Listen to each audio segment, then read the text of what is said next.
Hello, Rich Alverson here. This is ITS128, and today is February 4th, and today we're going to cover chapter. So let me share my screen. And so here, this. Okay, so if we look at the syllabus, let's go to student mode.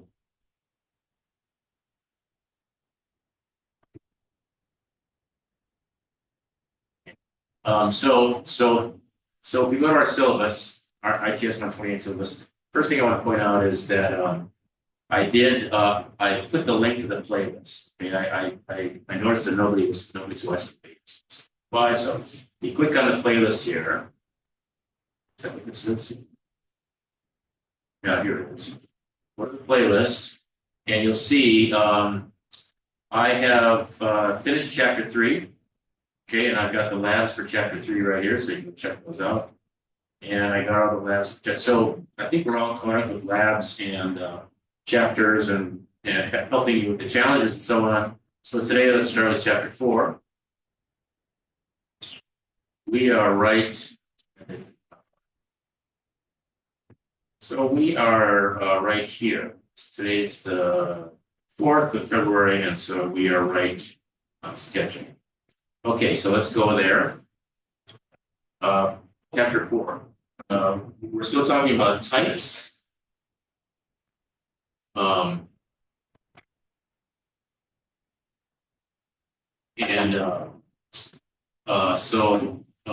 we just finished up talking about covering the basic types that are built into Python. We start out by just introducing numbers, integers, and characters. And then from that, we have strings, which is a string of characters. We have something like a list, we have something tuple, set, dictionary. We covered those last chapter, last video, last 2 videos, these labs here. So, so now we're going to get into some more detailed type conversions. So sometimes you have a number that's in one type format, and you want to do some calculations or some operations on that. Or you have a variable, and it's in one type of format, and you want to do some operations on it in some other format. A great example of this is when we are reading in numbers from the keyboard. As you know, we use the input function. And what comes in is a character string. It's not a number, it's a character string. And it looks like a number, and we have to actually convert it to a number before we can do any kind of arithmetic. And so that's a type conversion. We use the int. We use the int function, integer, and we enclose the int function around the input function.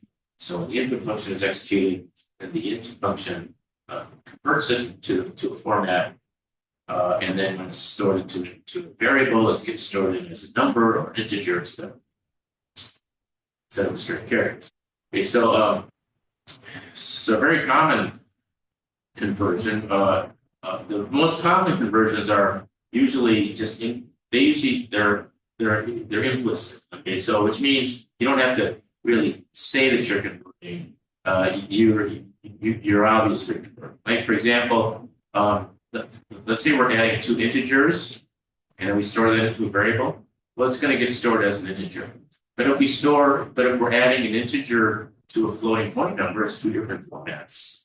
They 2.0 to the computer looks a lot different than just the integer 2. But there's a conversion, and what it is it converts to floating point, converts this to a floating point, and converts this to 1.0. And so 1.0 equals 3.0, so the result is going to be 3.0, which is a floating point. So the integer to floating point conversion is straightforward. Floating point, when we convert from a floating point to an integer, we just drop the fraction. Okay, we don't round up, we just pack it off. So if you go through these, I'm going to switch over to did this earlier in my last lab. I'm going to do this. Open up another.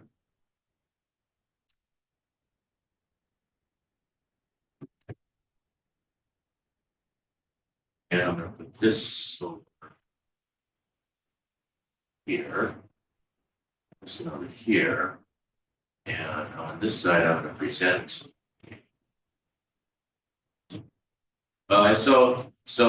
Type conversion is when you convert from one type to another. Implicit conversion is when you don't have to use any of these functions to do it. It just is automatic because it's obvious. Okay, so do these participation activities on the side here. For any floating point answer, type the answer to the tense. So put that there. So we're adding these two together.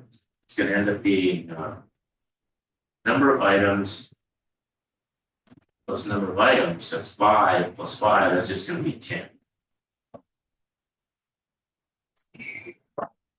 5 item weight. This is 0.5, so that's a floating point number. Multiply that by an integer. The result is going to be a floating point number. So 0.5 times 5 equals 2.5. That's pretty obvious. And if we add these two numbers, we double the number of items, which is 10. And then we multiply that by a floating point number. We're still going to get a floating point number. So 10 times 0.5 is 5. But it's got to be 5.0 because it's going to be floating. Oh, all right, very good. Okay, so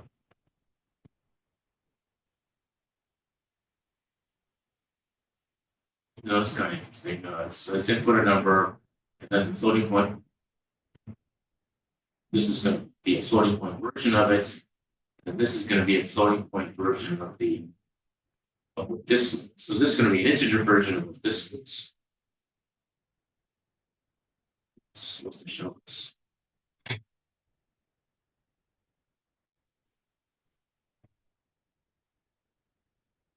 That's 18.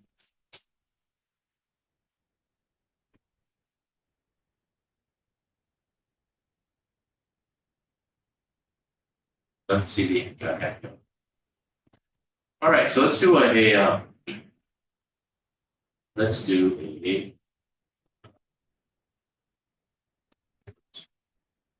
let's do this one. Okay, so we have number equals 1, new number equals number times 2, print new number. Well, number times 2 is 2. It's 2. It's 2. It's this one. Number equals 3. Number equals 1. New number equals number times 4. It's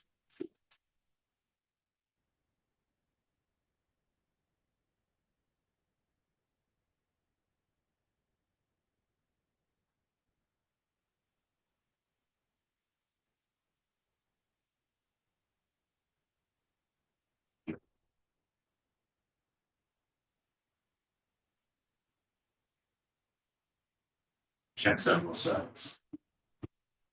Okay, what's the next one? Number equals number. Okay, here we're multiplying it by 4. Well, anyway, since this is a floating point number, if you multiply anything by there's a floating point number times 0.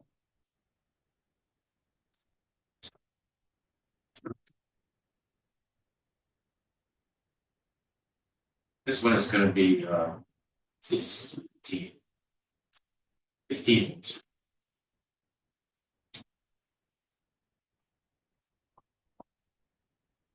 Okay, check. What's the next one? This is going to be a floating point number times an integer. Is a floating point number. So 2.0. And nice. What about this? Same thing, 2.0. Let's do the next one, and then you can take it from there. All right, so we have a number which is 5.5, and then we have a new number which is an integerization. So, we convert the number into an integer, which just means we hack off the 0.5 here, hack that off. So now this is just 5, and it's an integer. I'm supposed to print, well, we just print 5. Okay, let's do the next one. You can do this one. Let's do the next one. The number converted into a floating point number, and then we write that out. Well, if we convert 9 integer to a floating point number, it's going to turn into something like 9.0. So this is 9.0. So 9.0. Yeah, that's check. Okay, so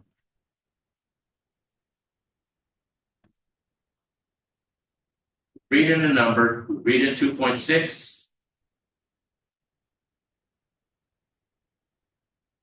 We convert 2.6 into 2.6.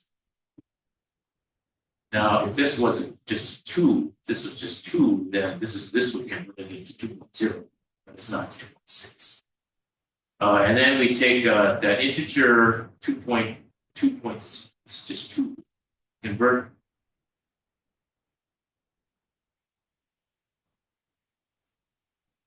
This is going to be the character 2, the character period, character 6. And then this is going to convert it to the value 2.6. So this is 2.6. And this is going to make it an integer. And so that means it's just going to be 2. So this is 2. So here, first of all, we're going to print the number string, which is 2.6. 2.6. And then next we're going to print the number float, which is also 2.6. And then we're going to print the number int, which is 2. If this is right. Okay. All right, so you can do the ones that are very good. What's this one? Type conversions.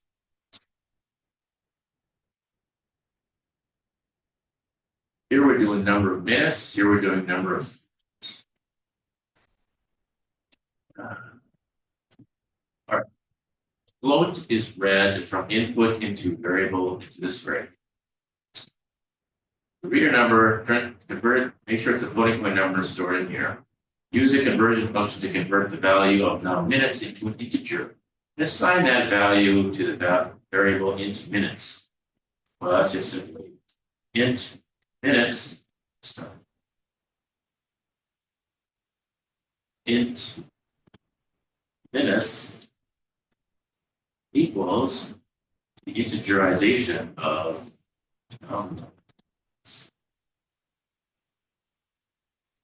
okay.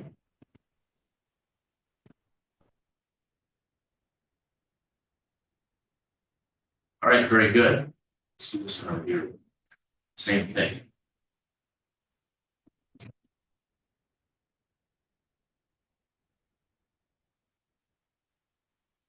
We want to convert it into a string. So here we read in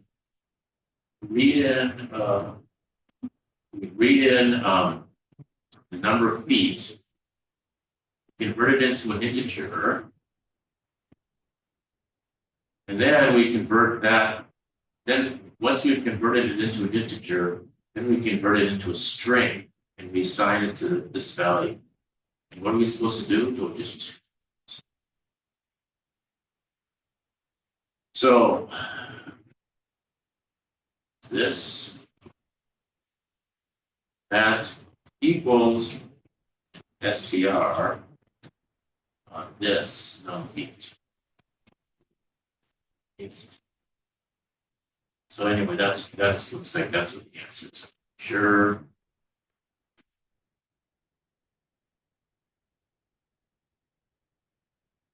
All right. Let's do. Let's do this one. Let's continue. Let's do this one. Given that 1 week equals 7 days, complete the multiplication of the number of weeks and the days per week, so the result is implicitly converted to a floating point number. Implicitly. So we have the Days per week is 7, number of weeks is this, but it's a floating point number.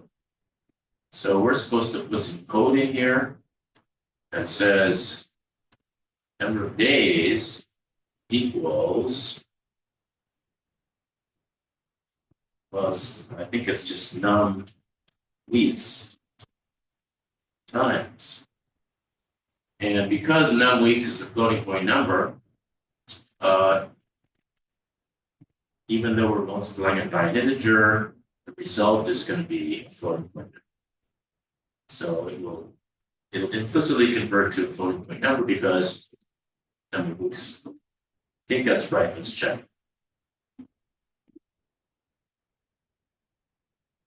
Very good. All right, let's do the last one. You can do this over here. Maybe I'm doing 1/3. Anyway, okay. 2 integers are read. I'm going to put into variables this, and we assign this with the average, then convert that into an integer. Okay, so now I think we can just do a floating point divide. I think that'll work. I'm not sure. Let's try it. It'll tell me if I did it wrong. Okay, so I'm going to compute this. Copy. And I'll paste it here. And this equals,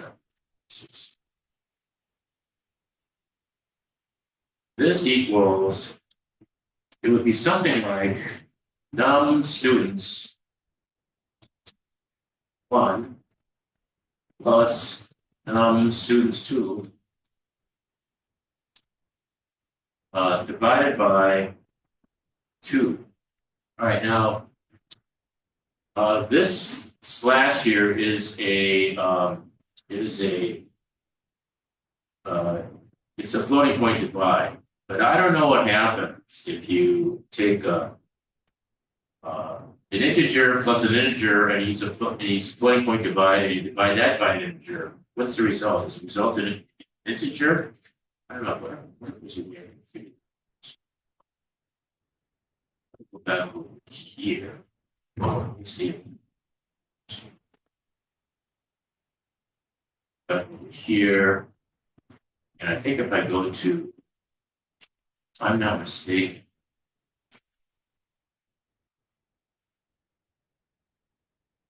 I put a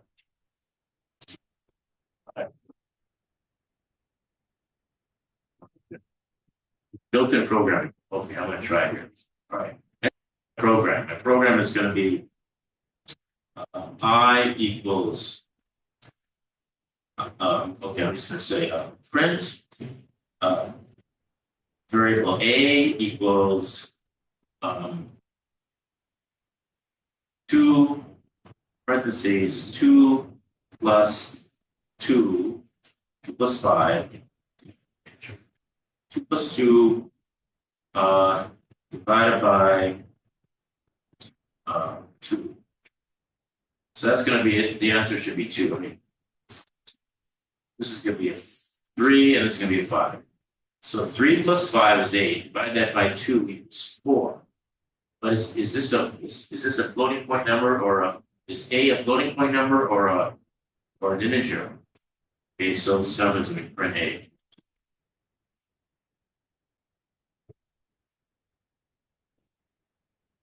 It's a floating point number. Look at that.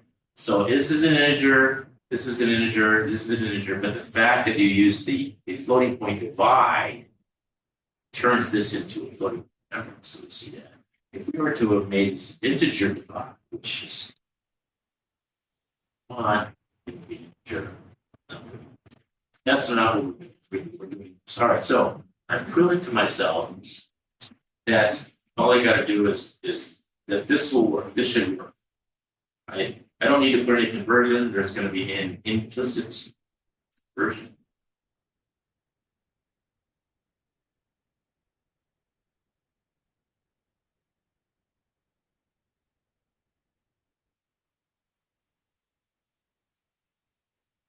I think so.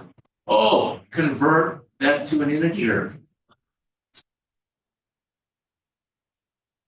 You gotta read the directions, man. Read the directions. All right.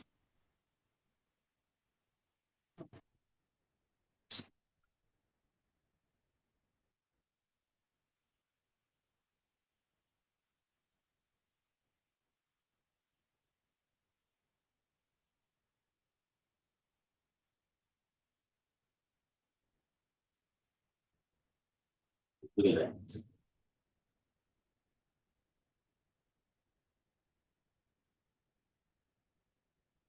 See, they expected me to use this.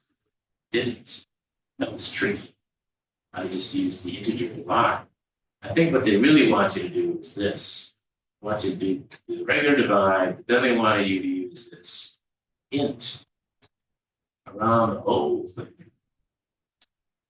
That's what they really want to do. But anyway, so let's go back to here.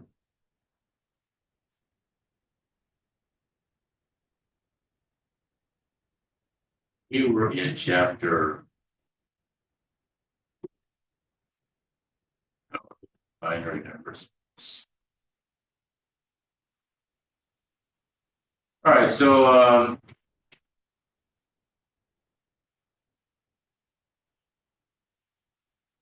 binary numbers aren't really that important unless you're going to start doing some more lower level machine stuff, or even or if it starts to become important that you know how the numbers are actually being represented by the ones and zeros inside the computer. And of course, the binary number system is the way the computers, you can take a regular decimal number, and convert it into a binary, and then do all the same math, do all the math, and then when it's all done, you convert it back to a decimal number, and it works. Okay, so what's nice about binary numbers is that the numbers are way longer. You're only using ones and zeros, so the number of digits is way more digits, but adding, subtracting, and multiplying, that is easy because for adding you only have to deal with 0 plus 0 or 0 plus 1 or 1 plus 0 or 1 plus 1. You don't have to deal with anything other than that. So it's easy to make circuits. It's easy to make computer circuits to do that kind of math, so on. So, and here we're just sort of explaining how one would convert from binary numbers to decimal numbers and decimal numbers back to binary numbers. With the decimal numbers, it's really like, this is like, two, the tens place.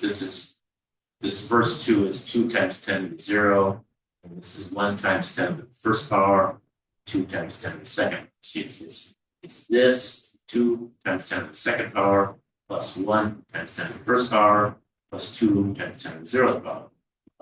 10 to the 0th power is just 1. 10 to the first power is 10. 10 to the second power is 100.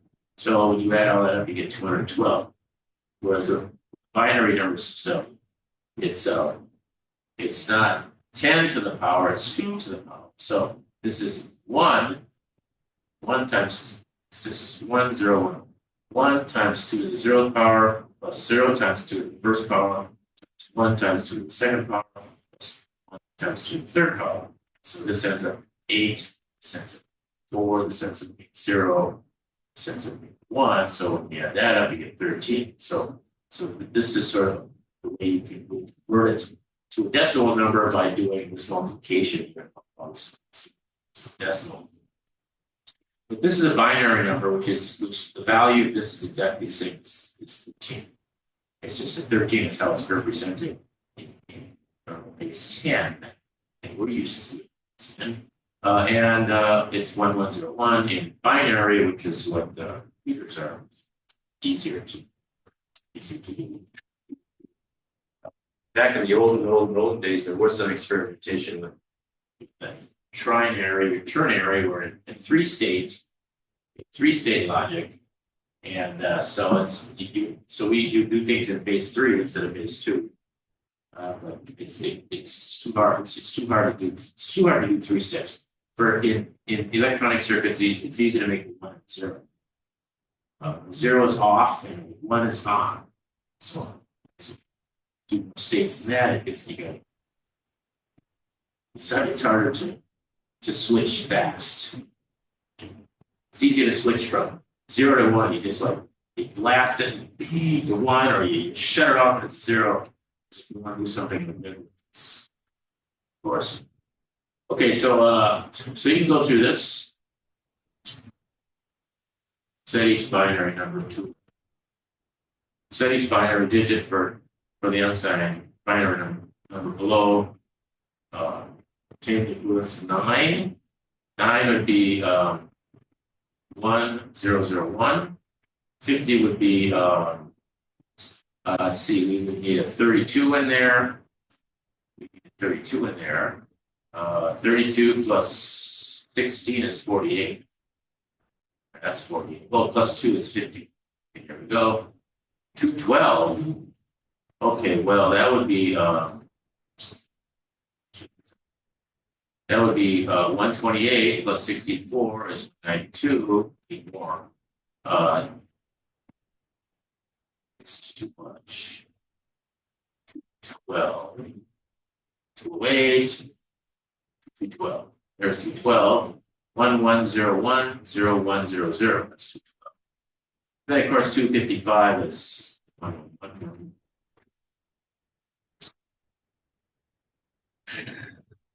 Convert the binary number, decimal number to binary before decimal reaches the bound.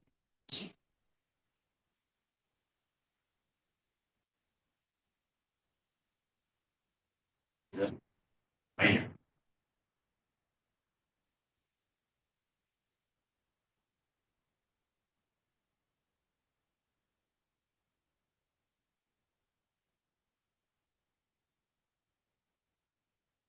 Five is 1.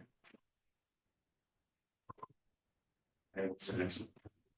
4 is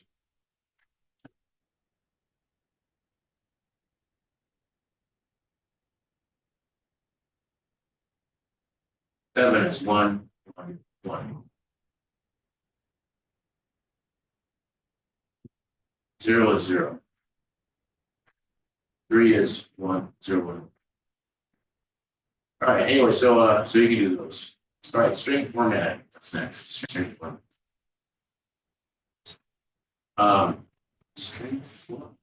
Oh, this is 2 formats. Okay, so yeah, aren't we already doing this? Okay, the F strings. F strings is what we're used to, is what we're doing. Did I talk about anything else?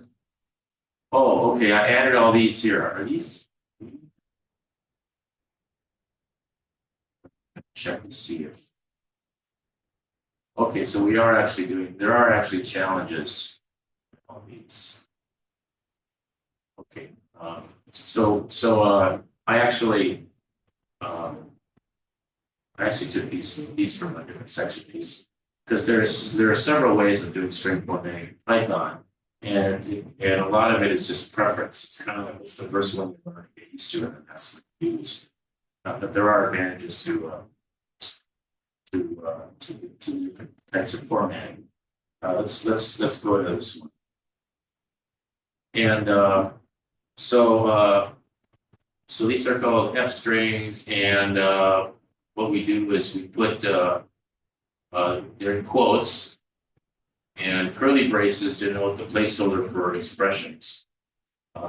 So expressions, yes, it says expressions, which means you can put an expression. A variable that has a value is an expression. It's just a symbol. But if it's really an expression, it means you can put something in there that evaluates to something. Yeah, here we go.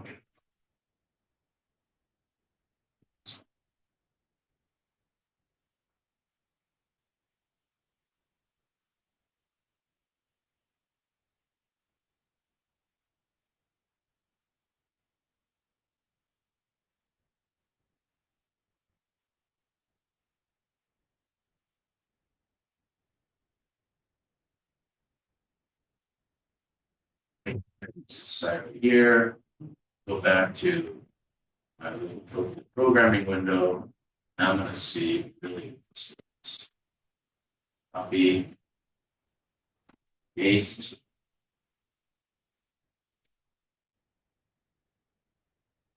Oh,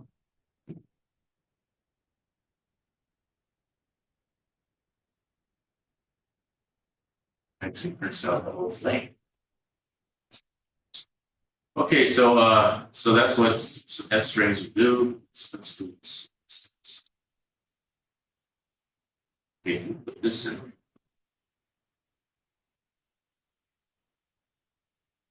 It's going to look like that.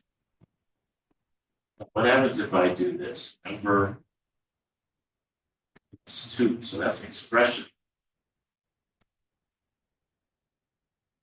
Equal. So okay, so that works. All right, very good. So that's how it works. You can just F single. There's a single quote here, and there's a single quote at the end. And we're putting inside a print. But do you really have to put it inside of a print? Let me try something.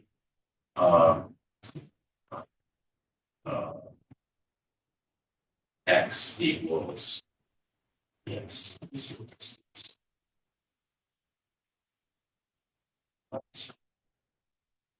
X equals this. So I'm going to see if this works, and I'm going to print X.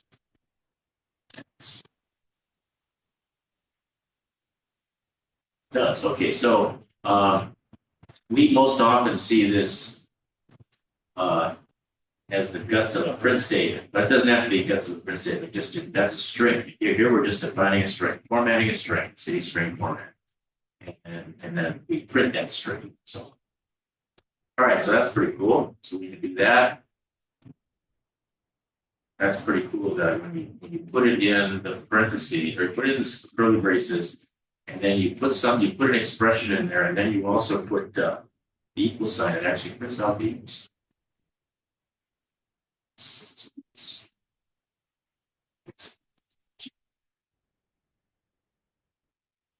Creating little strings with embedded expressions. So go through these and additional F string features. Okay, an equal sign is provided after the expression and replacement field to print both the expression and its result. My goodness. So that does. Look at that. Good stuff there. Right. Pretty clever. Okay. Don't know what you'd use that for. But, see, I guess if you want it to print 2 curly braces in a row, no, if you want it to print a curly brace, you have to see. So here, okay, so you have to put 2 curly braces in. If you also want to. Double braces are used to place the curly brace into the F string. So this is good.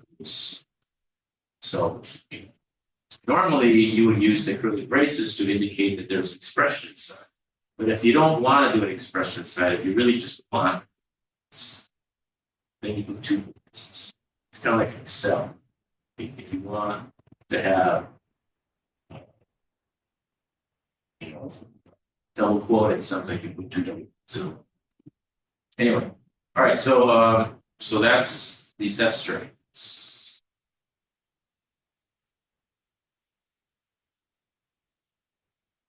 And then you can format.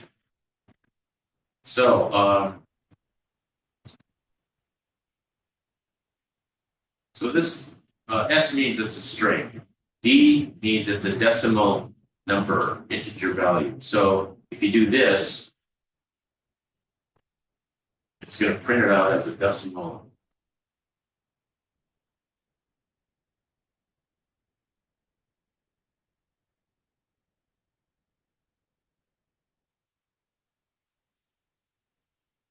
Over here, I'm going to go number 5.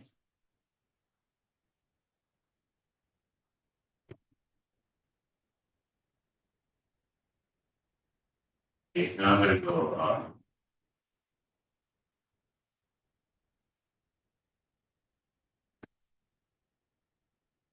and this. And I'm going to go D.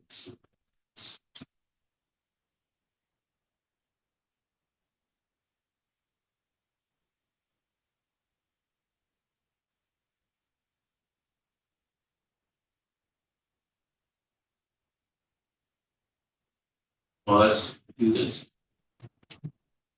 Didn't like that expression. D. D.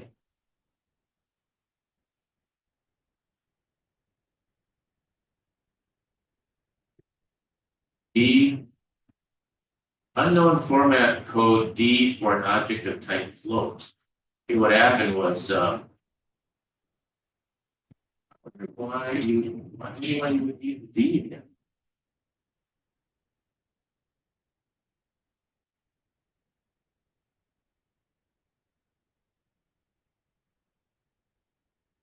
Okay, so this if you want to put commas, I guess it's just a default. It's a default. Okay, this you would put this if you wanted to have at least 3. You want to have 3 digits, and then it's going to zero fill. Zero fill if your numbers. If the number you're going to output is less than 3 digits, this will output a binary number.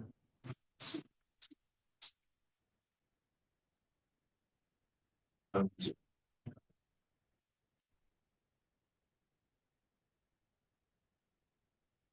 this is the hexadecimal number.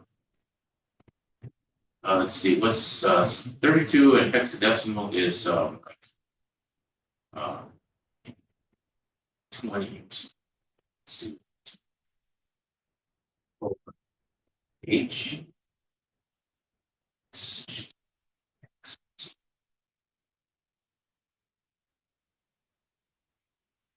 Is 20 in hexadecimal is 32 in hexadecimal. It's that we also use the characters next year. I'll show you this.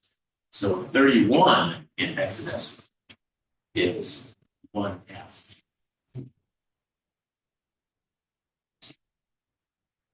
Or if we want a capital F, I guess we can do. So decimal. Anyway, all right, great. Exponential notation. Let's add fixed notation 6.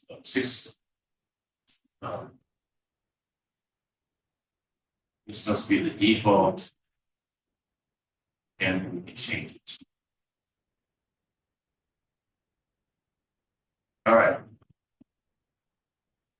So we'll go through these. Okay, let's do a challenge here. What time is it? Okay, type the program's output. Each print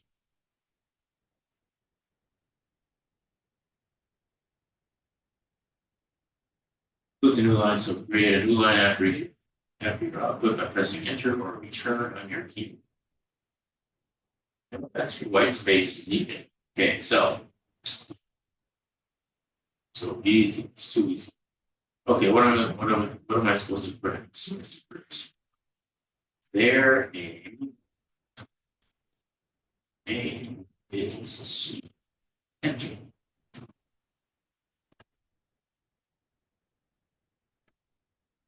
Okay, we have big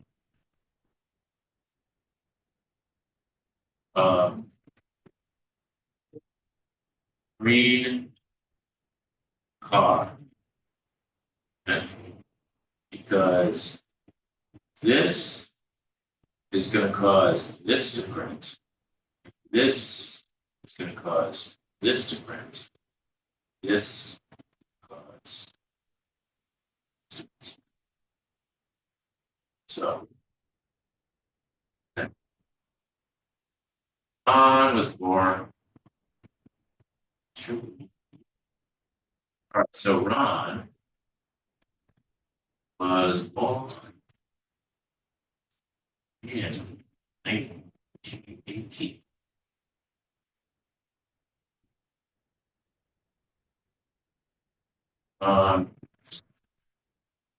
Result. The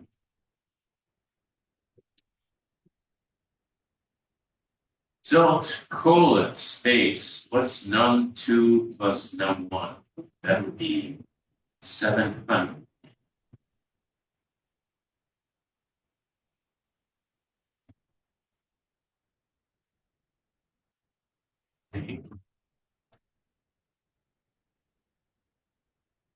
Uh,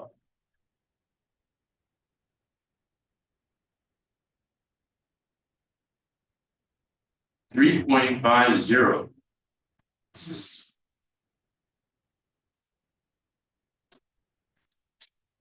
3.50 because you want 2 digits to the right. That's the point. That's what that point 2 is. It's floating point number. The ters. Juice.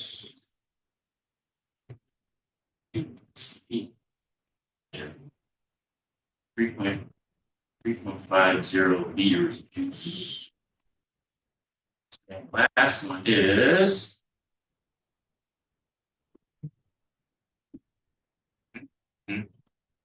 right.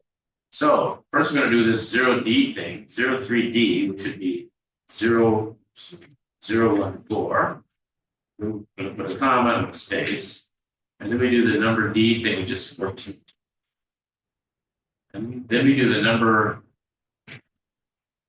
Can I do that? Floating point. And so I'm going to see if it's right. See if this is right. 14.000. That's what I would put. If you can have an integer here and output it using floating point format. Okay, let's see if you can do that. And I'm sure you can do that because otherwise there would have to be some way to display an error. And that's not a choice here. So okay, that's very good. What's next? Select the most appropriate replacement field definition to generate the following.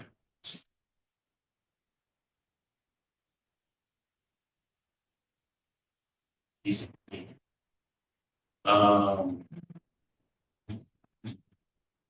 This is what I would do. Right? And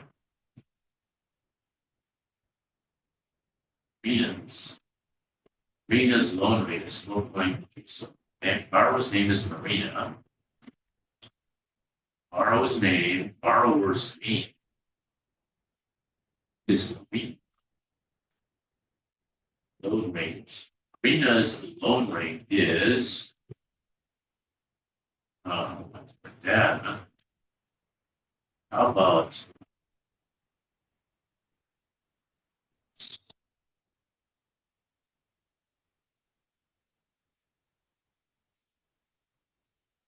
we take this 0.04, we multiply it by 100, and that gives us 4. So now we have 4, and we want to print it out with one digit to the right decimal point, so that 4. So that's what that is. Times 100, and then colon point 1. And the last one is we want 5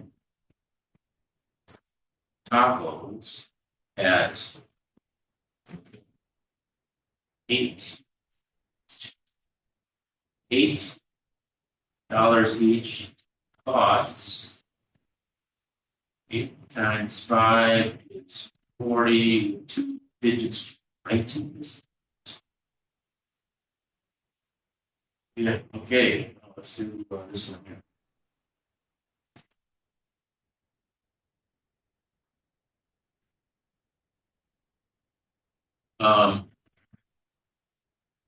I want these F strings.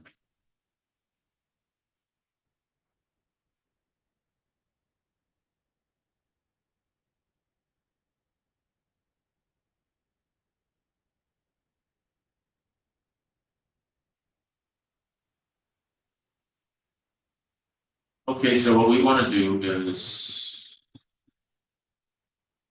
turn all this out on one line.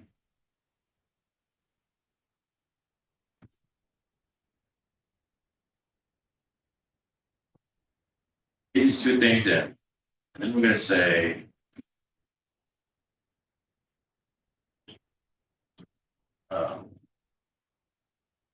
name of the person, student.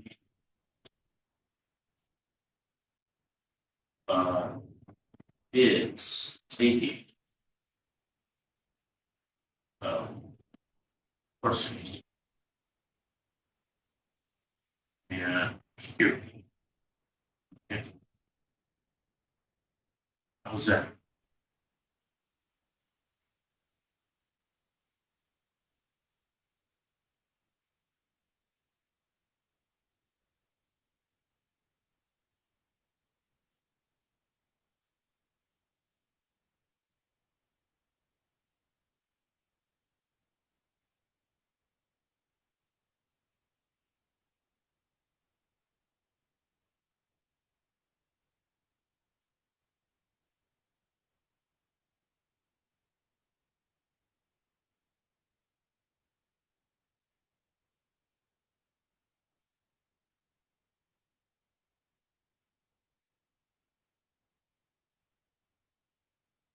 Curly. We're going to push the shift key down, made that curly brace.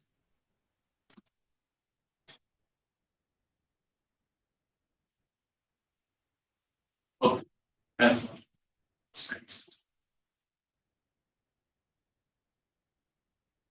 Okay, so we got these three things, integers, and we're supposed to print out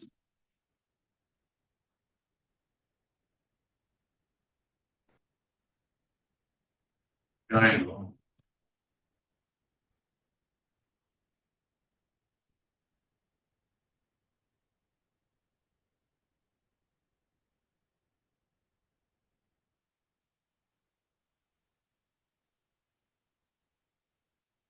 Using the F strings equal sign feature.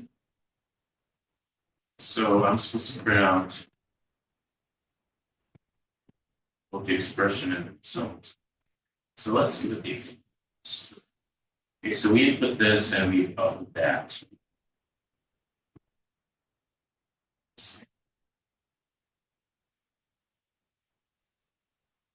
Um, so I think I want to do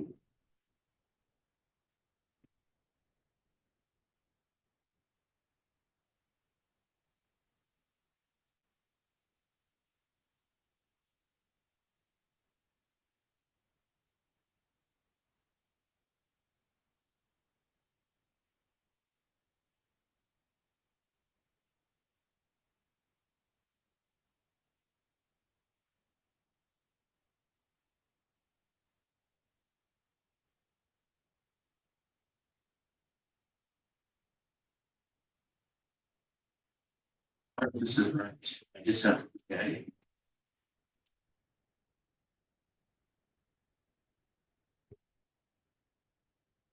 And right. Now let's check. I put a check. Okay, what's the next one? And then using output exponential notation, six fixed notation, six places of precision. So in other words, that just that. So first one is print F colon string.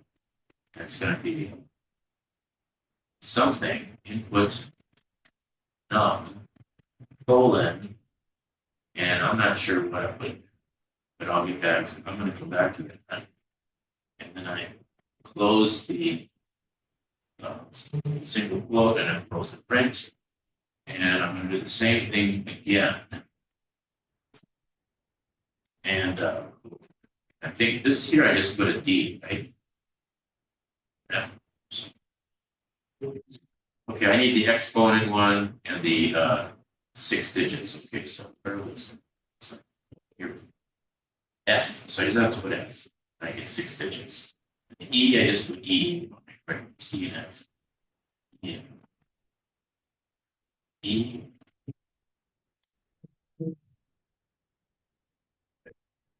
Yes, that's right. Okay, this is right.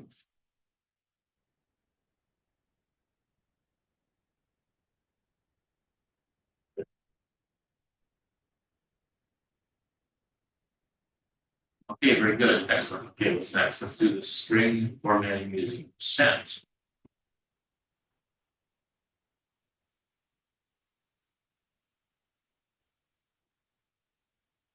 Okay, so program output commonly includes the values of variables as part of the text. String formatting expression allows the programmer to create a string of placeholders that are replaced with values of the variable. Such placeholders called a conversion specifier. And programmers use different conversion specifiers to perform a conversion of a given variable to a different type when creating a string. So, so here, for example, we have this.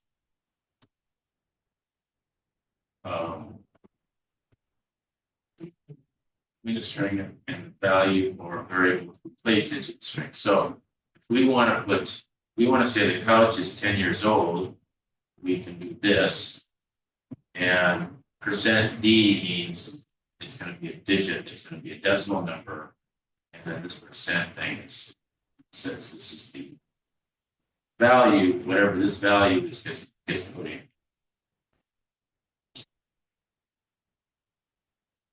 So this is going to be a string.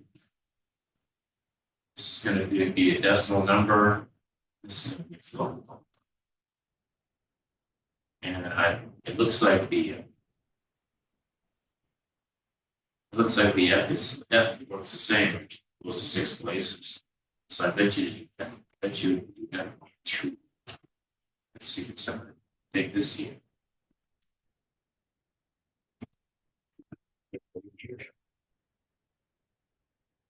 Okay, so I got this thing and run it. It says best friend is Sydney.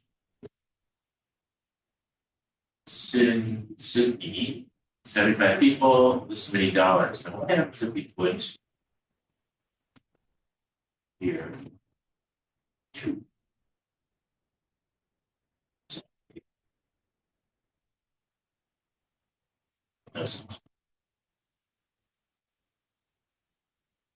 Can't remember. Let's see.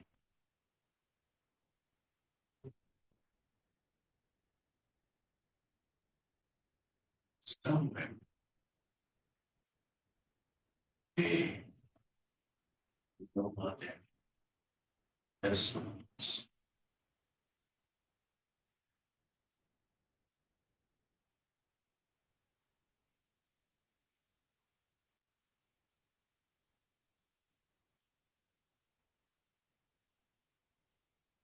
Yeah, I'm not sure how to do that. Let's see where it's not here.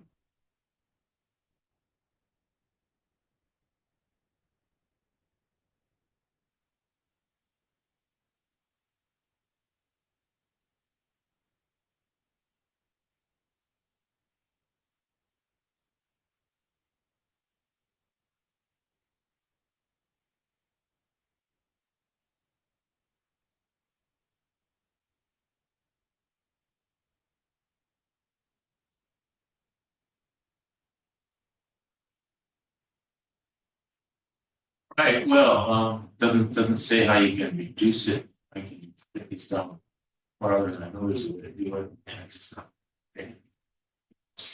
Well, that's great. Okay,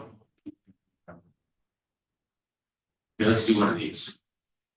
Write a single statement to print that there's no space between the comma and user number, so I'm using this percent.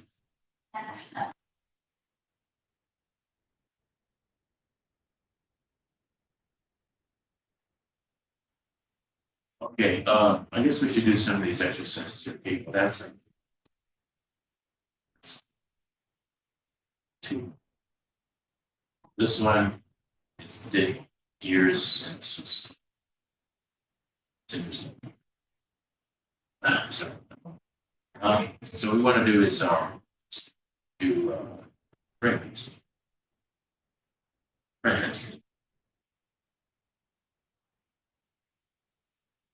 User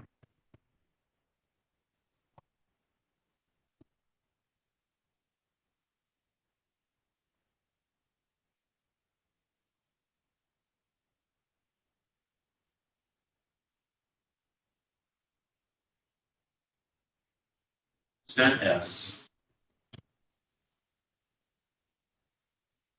comma, percent D.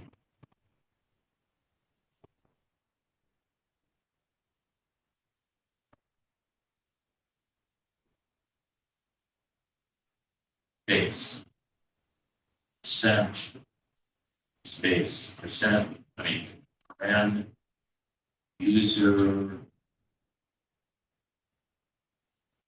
verb, user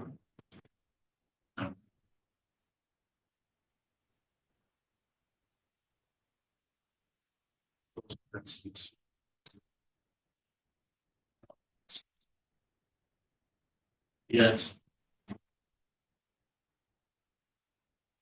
Yeah, good. Oh, Okay, what's this one? Select the most appropriate conversion specifier to generate the following.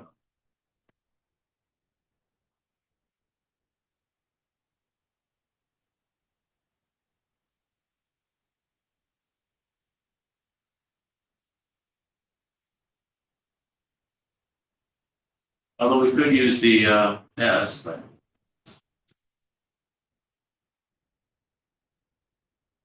it's next. Tesha, this would be the string as decimal guitars.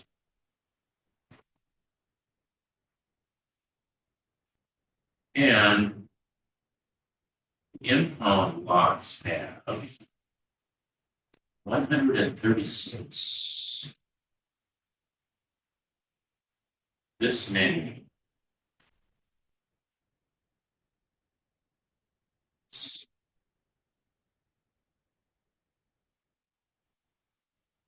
And this is going to be a this many. Yes. Okay, very good. Okay, what's next? String formatting using format parentheses. Right, where are we?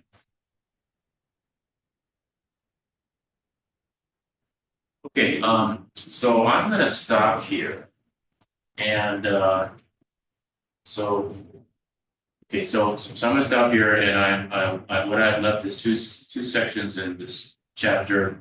I'm going to finish up this chapter offline. I'll post the video. Post this video. I'm going to make another video that finishes up the chapter, and I'll do the labs. And then I'm not going to have class at this time next week. Next week is another week I'll be here. So I will make another video for chapter 5. Chapter 5 is starting branching. So the next class will be not February 11th, but February 18th. And so if you have any questions, just email me or text me, and I'll see you next time. Thanks for watching.